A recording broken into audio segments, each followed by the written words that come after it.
As a GI doctor, I don't use the pain scale. I never ask my patients to rate their pain 1 to 10, with 10 being the worst pain imaginable. We were taught to do this in medical school, and it's become a standard question in hospitals and clinics, many calling it an extra vital sign. But it comes with so much controversy and really doesn't give the information, in my opinion, that people think it does. The problem is, with something so subjective as pain severity, trying to make it objective with a specific number will inevitably lead to controversy. If a patient says a really high level, some healthcare workers will think the patient doesn't really appear to be in that much pain.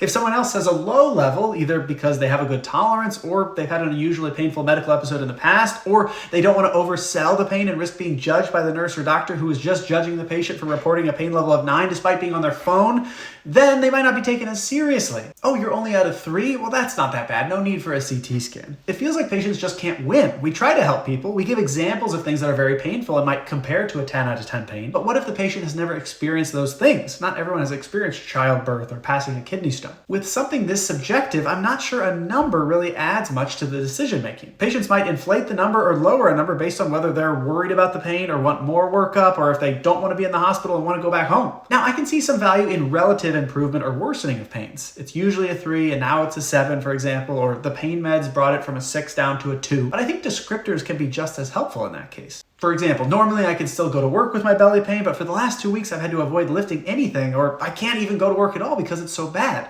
That tells me as a GI doctor a lot more than it went from a 3 to a 6. Every patient is different, and that's part of the issue. Some patients might want to use a scale and can get more benefit from it, especially with chronic pains. But again, people get used to their pain, and this affects their scale.